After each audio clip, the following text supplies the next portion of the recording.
Você sabia que estamos vivendo exatamente o mesmo período de Êxodo 19?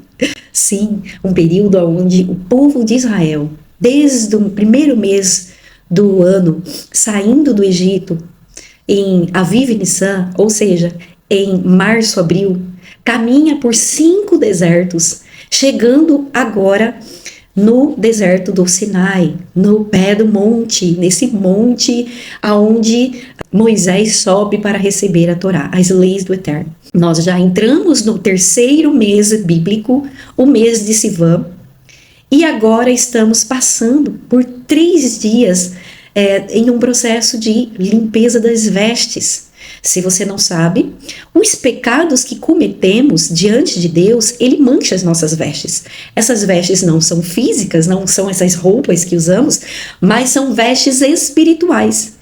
Zacarias, capítulo 3, ele nos dá um exemplo claro de como isso acontece nos tribunais celestes, porque Josué aparece ali com as suas vestes sujas, manchadas. Então, há 2 dias atrás, entramos no mês de Sivan, terceiro mês do calendário bíblico.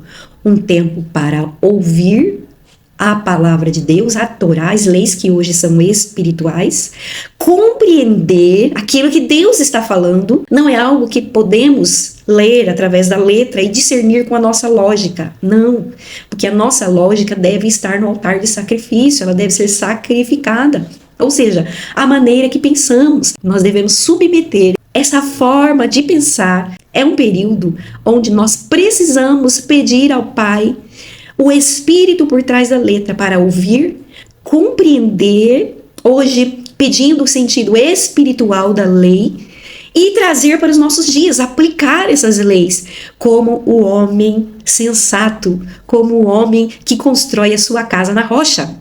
Nós sabemos que a rocha é Yeshua. É com base nessa estrutura rochosa de Yeshua é que nós devemos construir. Ele já trouxe a base. Agora, as outras partes da construção, cabe a nós. Os 5 ministérios são pessoas que são escolhidas desde a eternidade para cumprir o chamado de ser um dos 5 ministérios. Os apóstolos, os profetas, os evangelistas, os pastores e os mestres. Esses 5 ministérios compõem a obra do grande edifício do reino de Deus, o corpo do Mashiach. A lei hoje não é mais escrita em pedras, ela está escrita no nosso coração.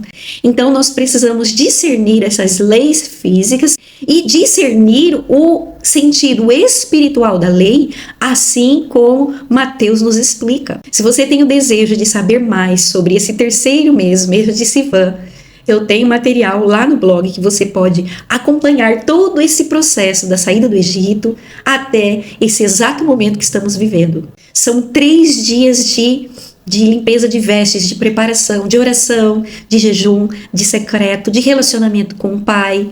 Para o quê? Para ativar a escuta, ativar os ouvidos, entrar em relacionamento íntimo para ouvir aquilo que Deus está falando. O que Deus está falando sobre a sua intimidade, aquilo que precisa ser tratado, aquilo que precisa ser curado. Esses 3 dias são como um portal espiritual para um processo interior após a contagem do Homer, onde a nossa alma foi refinada. Então, o primeiro dia é a separação do velho. Tudo aquilo que te impede de um relacionamento íntimo com o Pai deve ser separado, deve ser deixado para trás. O segundo dia, então, é um tempo de purificar a nossa alma, de lavar as vestes. O terceiro dia, depois desses 2 dias de processo, então é o tempo de receber a presença, a Shekinah, que lá no Monte Sinai foi representado através de nuvem, de uma nuvem espessa, através de relâmpagos, trovões. A voz de Deus foi ouvida dessa forma. Mas e hoje? Saia de toda frenesi, de toda loucura, de toda correria que esse calendário e esse tempo te traz e entra no secreto para você ouvir a voz do Eterno. Aleluia! Essa atitude de 3 dias de limpar as vestes, de subir aos tribunais, confessar os nossos pecados, ela não vai fazer com que a Torá seja entregue para nós novamente. Não, porque isso já aconteceu. Mas ela vai reafirmar ela no seu coração, renovar a aliança com o Pai, para que os próximos meses você seja resguardado, protegido pela nuvem, assim como o povo de Israel foi protegido.